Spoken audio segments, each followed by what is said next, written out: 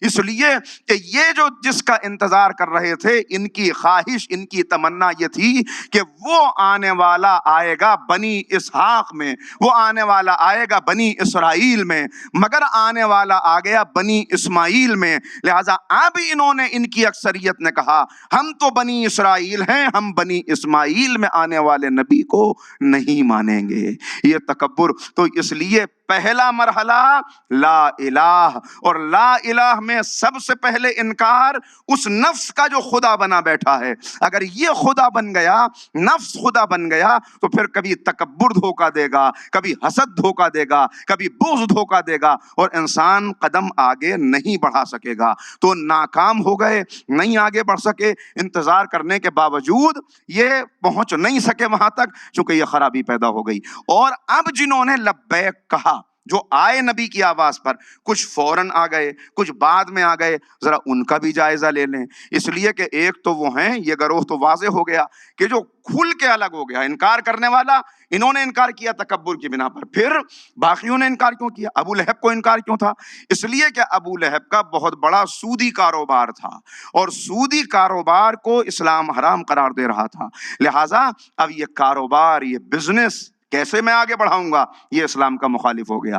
تو کسی کو مخالفت تھی اپنے کاروبار کی وجہ سے، کسی کو مخالفت تھی اپنی انا کی وجہ سے، کسی کو مخالفت تھی کہ اس کی سرداری جا رہی تھی، کسی کا مسئلہ یہ تھا کہ معاشرے میں جو اس کا ایک رعب اور دبدبہ تھا وہ ختم ہو رہا تھا، کعبے کے اوپر جو تسلط تھا وہ چلا جا رہا تھا۔ لہٰذا یہ مخالفین ہیں جو سامنے آتے چلے گئے۔ مگر ایک بات آپ کی خدمت میں عرض کروں، ابو لہب نے کیوں انکار کیا؟ ابو لہب تو اپنا تھا نا، خاندان کا سگا چچا ہے، وہی خون اس کی رگوں میں ہے، وہی خون اس کی رگوں میں، وہی نسل ہے، لیکن انکار کر دیا۔ کیوں انکار کر دیا؟ بہت توجہ کیجئے گا۔ انکار کیوں کر دیا؟ اس لیے کہ یہ جانتا تھا کہ کلمہ صرف زبان کی حرکت کا نام نہیں ہے۔ کاش کہ یہ بات پہنچا سکوں۔ انکار کر دیا چونکہ اسے معلوم تھا کہ کلمہ صرف زبان کی حرکت کا نام نہیں ہے، لقلقہ زبانی کا نام نہیں ہے۔ اگر ایک مرتبہ میں نے کلمہ پڑھ لیا تو اپنے پورے کردار کو تعلیمات محمدی کے سانچے میں ڈھالنا پڑے گا، اپنے کردار کو بدلنا پڑے گا۔ کلمہ پڑھنا آسان تھا، کردار بدلنا مشکل تھا۔ صلوات پڑھ دے محمد و آل محمد۔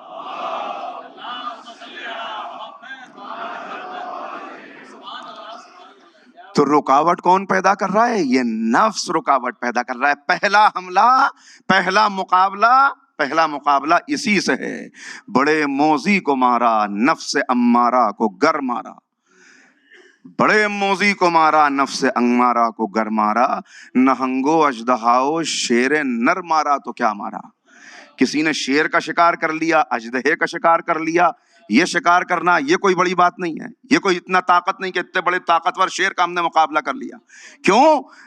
بڑے موذی کو مارا، نفس امارہ کو گر مارا، نہنگو اژدہاؤ شیر نر مارا تو کیا مارا۔ گیا شیطان مارا ایک سجدے کے نہ کرنے سے، اگر لاکھوں برس سجدے میں سر مارا تو کیا مارا۔ لاکھوں برس سجدے میں سر مارنے والا اس نفس کا مقابلہ نہ کر سکا۔ نتیجہ یہ ہوا کہ وہ جو اللہ کا عبادت گزار تھا، وہ ابلیس بن کے، شیطان بن کے، دشمن بن کے، تمام طاغوت کے لشکروں کا سید و سردار بن کے اس دن سے آج تک، اور آج سے قیامت تک مقابلہ کر رہا ہے۔ اب یہ تو ہو گئے کھلے ہوئے دشمن۔ دیکھیے میری بات، مجھے احساس ہے کہ ذرا باتیں خشک ہوئی جاتی ہیں بیچ بیچ میں، لیکن یہ بہت اہم گفتگو ہے، کاش کے ذہنوں میں محفوظ رہ جائے۔ اس لیے کہ اصل مقابلہ جو میں نے بات عرض کی، بلکہ جملہ کہہ دوں بیچ میں تاکہ اور ذرا سا آپ متوجہ ہو جائیں، کہ ہم سمجھتے تو یہ ہیں کہ ہاں ٹھیک ہے، دو طرح کے بڑھنے والے ہیں، دو طرح کے چلنے والے ہیں، جن کو میں نے عرض کیا، کچھ جنت کی طرف جا رہے ہیں اور کچھ اپنے قدموں سے چل کر اپنی سزا کی طرف جا رہے ہیں، جہنم کی طرف جا رہے ہیں، شعلوں کی طرف جا رہے ہیں. لیکن بڑی آسانی سے بعض لوگ یہ کہہ دیتے ہیں ابھی ہمیں کیا پتا، ہم تو کر رہے ہیں. ٹھیک ہے، لیکن حالات ایسے ہیں، ماحول ایسا ہے، اب ٹھیک ہے، جو ہوگا وہ ہو جائے گا، جو ہوگا وہ ہو جائے گا. جنت مل جائے گی، ملنی چاہیے، دعا ہے، لیکن پتہ نہیں کیا ہوگا، ہمیں پتہ نہیں ہمارا کیا ہوگا. میں صرف ایک بات کہتا ہوں یہاں پہ آگے کہ دیکھیے، ایک بات غور کر کے بتائیے گا. آپ اپنے گھر سے نکلے تو اس عزا خانے میں کیسے پہنچ گئے؟ یہ اسٹین مور کے اس فرش مجلس پہ کیسے آ گئے؟ گھر سے نکلے تو بازار میں کیوں نہیں چلے گئے؟ گھر سے نکلے تو کسی دریا کے کنارے کیوں نہیں پہنچ گئے؟ گھر سے نکلے تو کسی اور جگہ کیوں نہیں چلے گئے؟ آپ وہاں سے نکل کے یہاں پہنچے کیوں؟ اس لیے کہ آپ کو راستہ معلوم تھا اور آپ نے وہی راستہ پکڑا جو یہاں تک لاتا تھا. تو یہ کہنا ہی غلط ہے کہ ہمیں پتہ نہیں ہم جا کہاں رہے ہیں. بھائی دو راستے ہیں، ایک جنت لے جاتا ہے، ایک جہنم لے جاتا ہے. آپ صرف یہ دیکھ لیجئے کہ آپ نے راستہ پکڑا کون سا ہے. جو جنت کے راستے پہ چل رہا ہے وہ جنت ہی جائے گا، اور جس نے یہ راستہ چھوڑ دیا پھر وہ بوئے جنت کو محسوس نہیں کر سکے گا. جملہ کہوں عزیزو، دن بھر لوگوں کی زندگی جہنم بنا کر رات کو مصلی عبادت پہ اونچے اونچے ہاتھ اٹھا کے جنت جنت جنت کی گردان کرنے سے جنت نہیں ملے گی. آپ لوگوں کی زندگی جنت بناتے چلے جائیے، اللہ آپ کی زندگی جنت بناتا چلا جائے.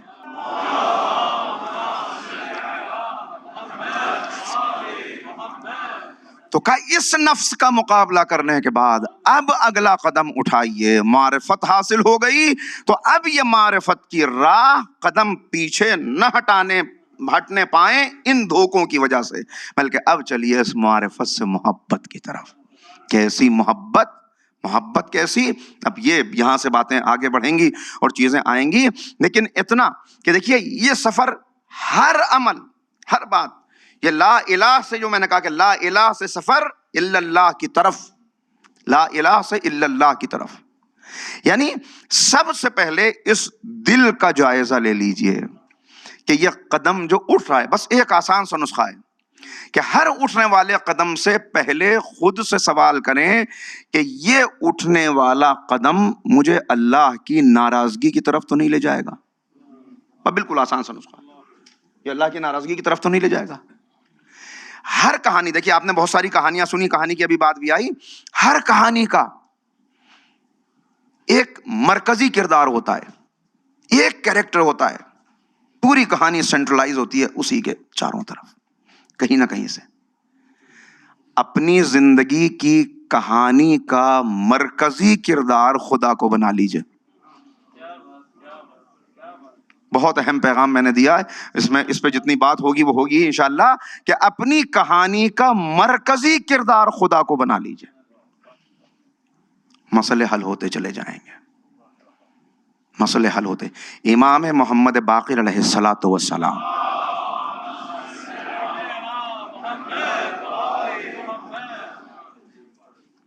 امام کی بزم میں بہت سے اصحاب بیٹھے ہوئے ہیں، امام کا درس چل رہا ہے، ایک بوڑھا صحابی عصا کا سہارا لیے ہوئے بزم میں حاضر ہوا. السلام علیکم.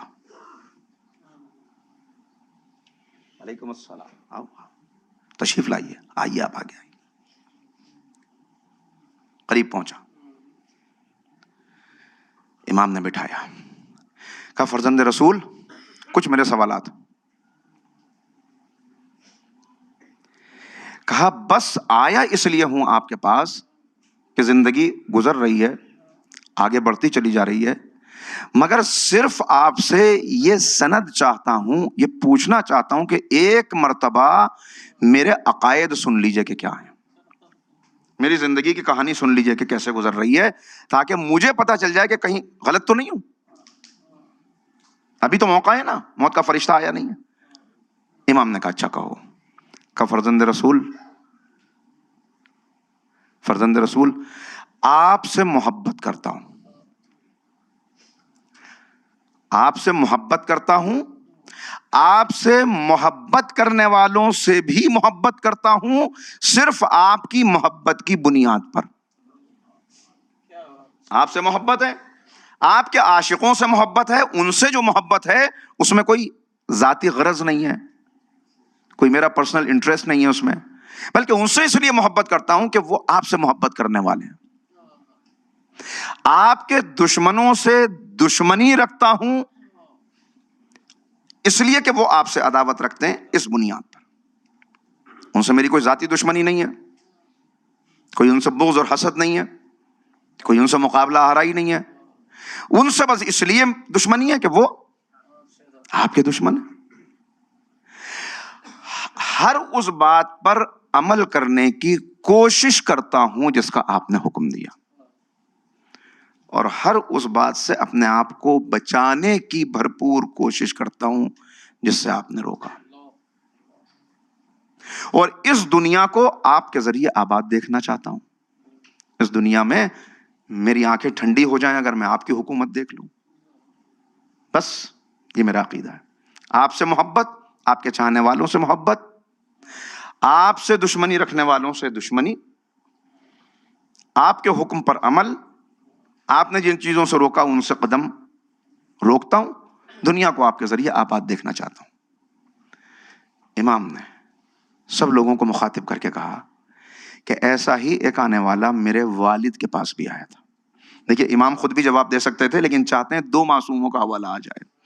کہا ایسا ہی ایک شخص میرے والد کی خدمت میں حاضر ہوا تھا اور اس نے بھی اپنے یہی عقائد بیان کیے تھے جو اس بزرگوار نے بیان کیے ہیں، تو میرے بابا نے یہ ساری باتیں سن کر یہ جملے ارشاد فرمائے تھے کہ جو باتیں تو نے کہیں اگر تو ان باتوں میں سچا ہے تو ہم تجھے جنت کی بشارت دیتے ہیں،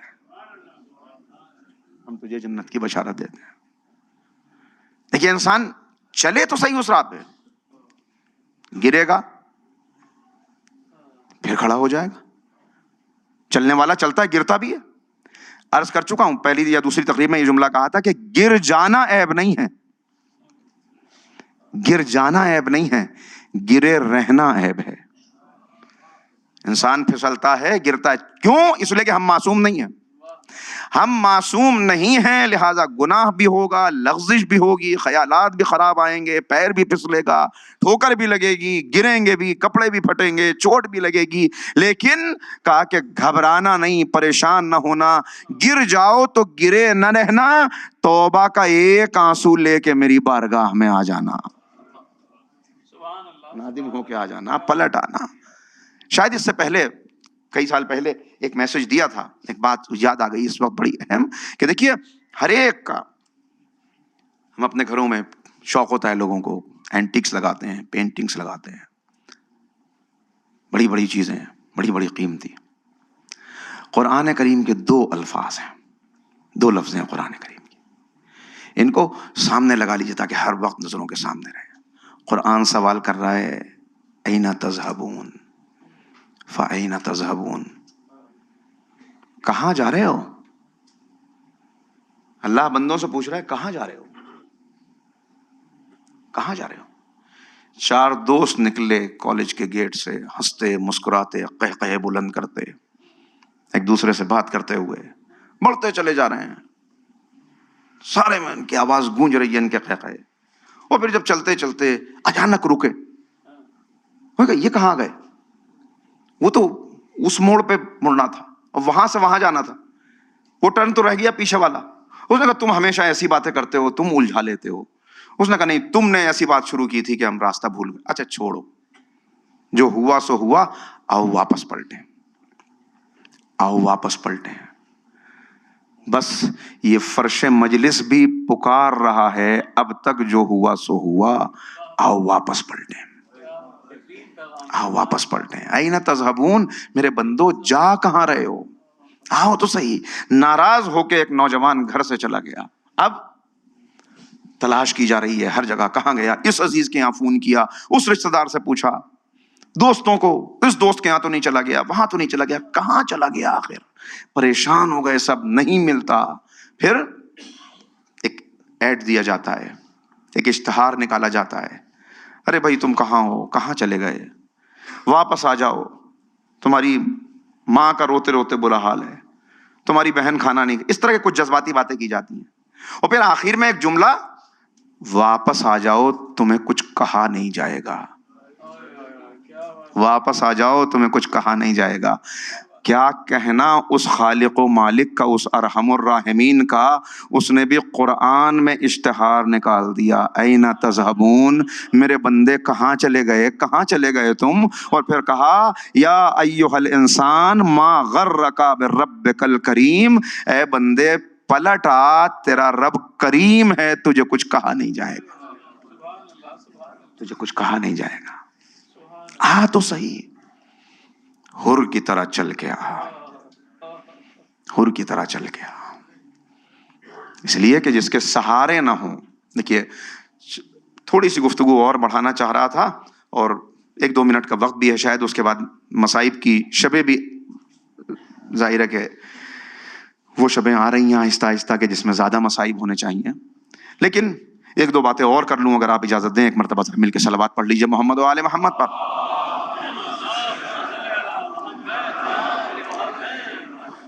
تو جو باتیں اب تک کی ان کو 2-3 جملوں میں دہراؤں۔ میں نے عرض کیا کہ یہ رکاوٹ جو سب سے پہلے اس کمال کی راہ میں ہوگی وہ ہے لا الہ کے مرحلے سے گزرنا، تاکہ الا اللہ تک پہنچا جا سکے۔ دوسری بات میں نے کہی کہ الا اللہ تک پہنچنا ہی ہماری منزل مقصود ہے، اس لیے کہ ہماری کہانی کا مرکزی کردار ہمارا رب ہے۔ اگر اس کو مرکزی کردار بنا لیا پھر انسان بھٹک نہیں سکتا، پھر انسان گر نہیں سکتا۔ بس اس راہ میں بڑھتے چلے جاؤ، گرو تو پھر اٹھ جاؤ، نادم ہو کر پھر آگے بڑھو۔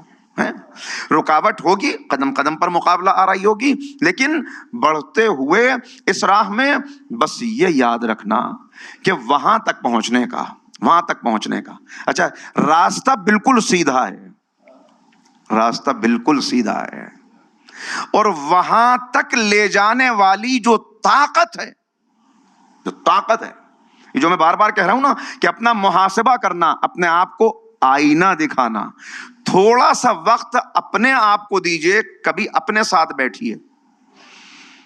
جو انسان اپنے ساتھ نہیں بیٹھ سکتا اس کی مثال اس گاڑی جیسی ہے کہ گاڑی چلتی چلی جا رہی ہے اور فیول کی خبر ہی نہیں ہے کہ فیول بھی ڈلوا لیا جائے۔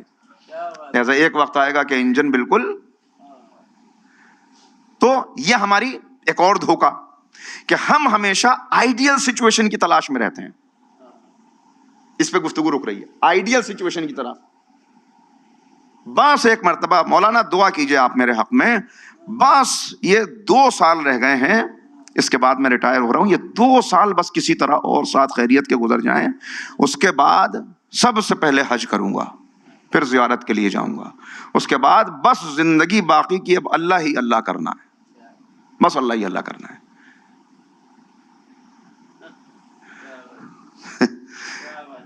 یہ ہے دھوکہ بہت بڑا، دھوکہ بہت بڑا۔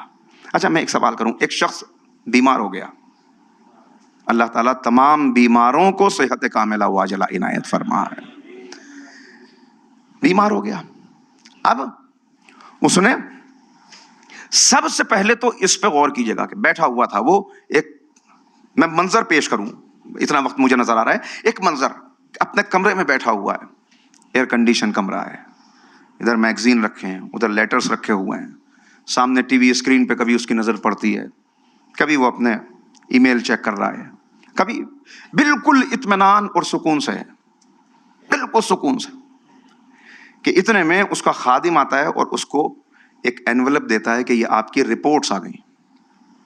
اس نے رپورٹس دیکھی اور رپورٹس دیکھتے ہی چہرہ فق ہو گیا، اللہ اکبر یہ کیا ہوا؟ مجھے سچ بتائیے کہ اس رپورٹس میں اگر کسی مہلک بیماری کی خبر اسے ملی تو اب اسے ٹی وی کا چینل چینج کرنے کا خیال ہوگا، ای میل چیک کر لوں، میگزین کس نے اٹھا کے کہاں رکھ دی، ایئر کنڈیشن چل رہا ہے یا نہیں چل رہا، ہر طرف سے توجہ ہٹ کے بس ایک طرف ہوگی کہ یہ کیا ہوا، یہ کیا ہوا۔ اب تو بس اس مرض کو کسی طرح دور کیا جائے، اس بیماری کو، سب کچھ بھول جائے گا، بس اسی طرف بڑھ جائے گا۔ عزیزو اگر یہاں تک بات پہنچ گئی تو عرض کر دوں یہ متوجہ ہونے کی ضرورت ہے کہ اس جسم کا ایک چھوٹا سا مرض معلوم ہوا، انسان کی ساری توجہ ہر طرف سے ہٹ کے اسی طرف لگ گئی، لیکن اگر کوئی آپ کے باطنی وجود کی بیماری کی طرف مطلع کرے کہ آپ کے اندر یہ خرابی پائی جا رہی ہے، تب انسان کی توجہ اس طرف نہیں آتی، یہ ہے اس کی غفلت۔ تو اب اس نے معلوم کیا تو پتا چلا کہ یہ جو بیماری ہے اس کا علاج کا صاحب امریکہ کے اندر فلاں ہاسپٹل ہے، وہاں پہ جو ایکسپرٹس ہیں وہ کیا کہنے، آپ پریشان نہ ہوئیے وہاں تک۔ تو اب مجھے بتائیے کیا یہ آئیڈیل سچویشن کی تلاش میں رہے گا کہ اچھا ٹھیک ہے اس کا علاج وہاں ہوتا ہے تو بس اب میں اس کا علاج وہیں کراؤں گا، اور اب اس وقت تک کوئی میرے قریب نہ آئے، کوئی مجھ سے بات نہ کرے، مجھے وہاں تک جانا ہے، ابھی اس کا پاسپورٹ بنا ہوا نہیں ہے، ویزا ملا نہیں ہے، ڈاکٹر سے اپائنٹمنٹ ہوا نہیں، پتہ نہیں کتنا وقت لگے گا، کیا ہوگا، اور یہ کہہ رہا ہے میں وہاں جاؤں گا۔ کیا ایسا کرنا عقل مندی ہے؟ نہیں، بلکہ سب سے پہلے یہ کہے گا کہ وہ بعد میں دیکھا جائے گا، پہلے یہ دیکھو کہ قریب ترین کون ہے کہ جو مجھے اس مرض سے نجات دلا سکے، اس سے علاج شروع کروں اور اس اعلیٰ علاج کی فکر کرتا رہوں تاکہ وہاں تک بھی پہنچ سکوں۔ تو آئیڈیل سچویشن نہیں، پریکٹیکل سچویشن کے مطابق انسان قدم بڑھاتا ہے۔ یہی اصل مسئلہ ہے کہ انسان اس تلاش میں نہ رہے کل سے ایسا کروں گا، اس جمعے سے یہ کام کروں گا، اس شب جمعہ سے یہ کروں گا، نہیں، آج ابھی اسی وقت اسی لمحے جب اس فرش مجلس سے اٹھیں تو اپنے آپ سے یہ وعدہ کر کے اٹھیں کہ آج سے میرا سفر کمال اور تیزی اختیار کر لے گا، میں کمال کی راہ پر تو لگا ہوا ہوں مگر بس اور آگے بڑھوں گا، اور اس راہ میں جو چیز قوت عطا کرنے والی ہے، جو تیزی سے اس سفر کو طے کرانے والی، اس کا نام ہے عشق حسین، اس کا نام ہے عشق حسین۔ انی اتقرب الی اللہ والی رسولہ والی امیر المؤمنین والی الفاطمہ وَإِلَى الْحَسَنِ بِمُوَالَاتِكَ۔ ہے حسین، میں چاہتا ہوں، کہاں جانا چاہتا ہوں؟ میری منزل ہے اللہ، اللہ تک جانا چاہتا ہوں رسول اللہ کے ذریعے، رسول اللہ تک مولا کائنات، مولا کائنات تک جناب فاطمہ، جناب فاطمہ تک امام حسن، اور ان سب ہستیوں تک پہنچنے کا ذریعہ مجھے معلوم ہے بے موالاتک۔ اے حسین، آپ کی محبت مل جائے گی تو بس میں بڑھتا چلا جاؤں گا، آگے بڑھتا چلا جاؤں گا۔ تیری معراج کہ تو لوح و قلم تک پہنچا، میری معراج کہ میں تیرے قدم تک پہنچا۔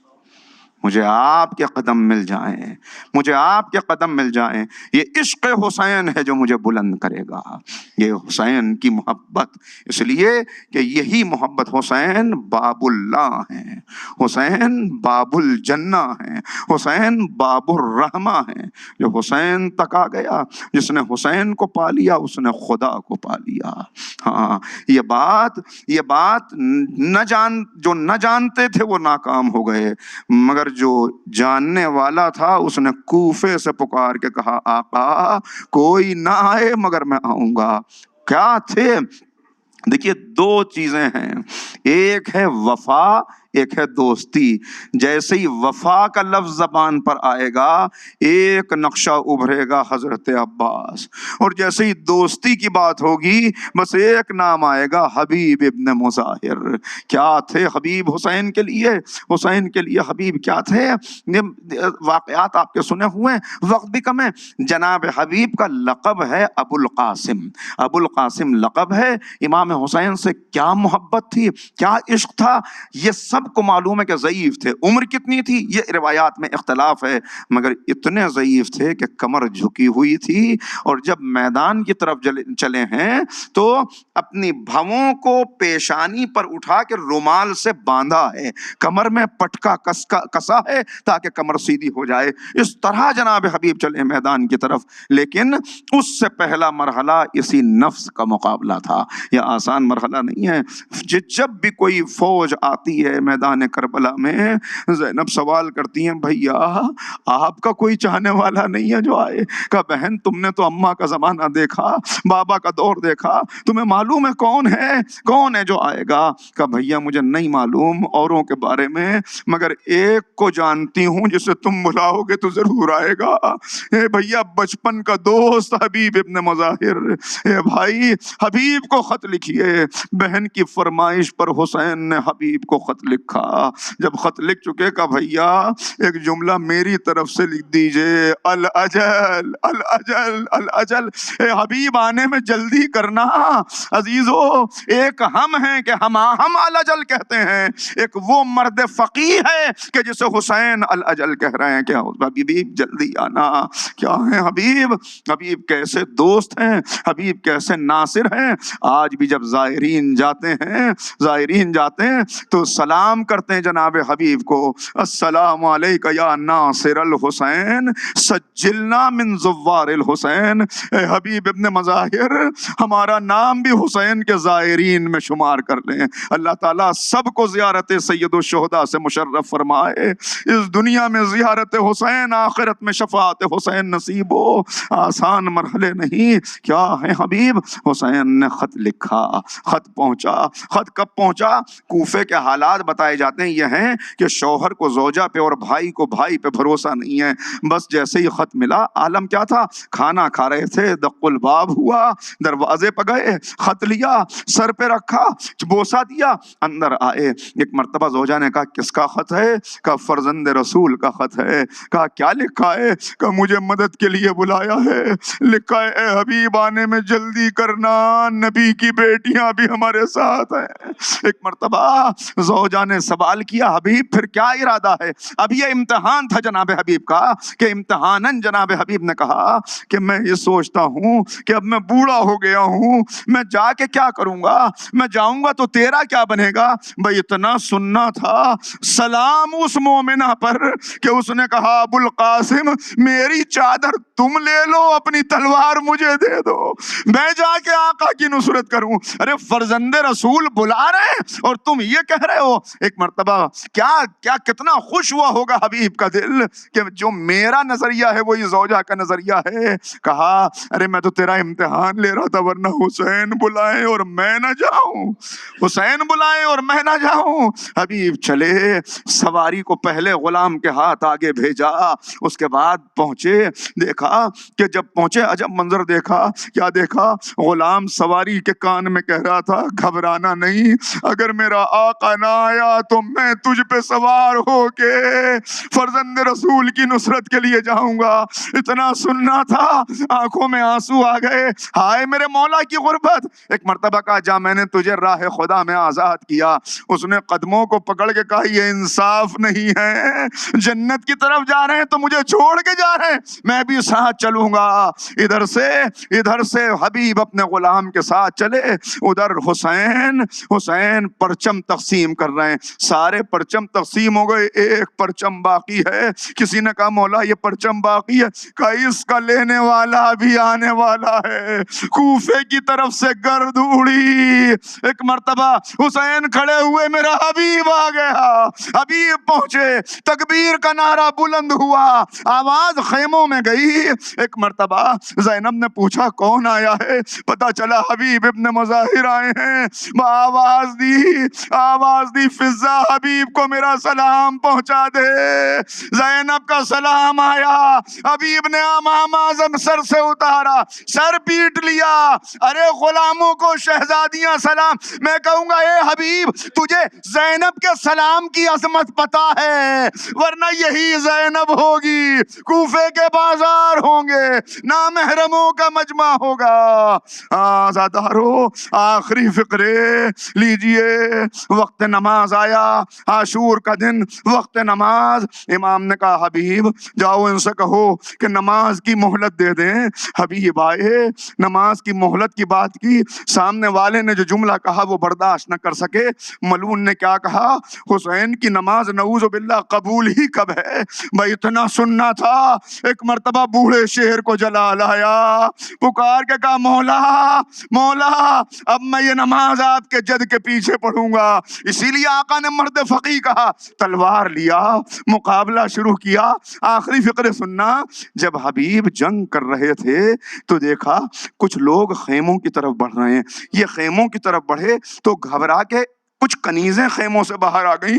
بھئی اتنا دیکھنا تھا، حبیب تڑپ گئے، اپنے ساتھیوں کو پکار کے کہا، رے دیکھو ہماری زندگی میں سیدوں کی کنیزیں باہر نکل آئیں۔ پھر کہا، اے بیویوں ابھی ہم زندہ ہیں، تم خیموں میں چلی جاؤ، میں کہوں گا اے حبیب تمہیں کنیزوں کا نکلنا برداشت نہ تھا۔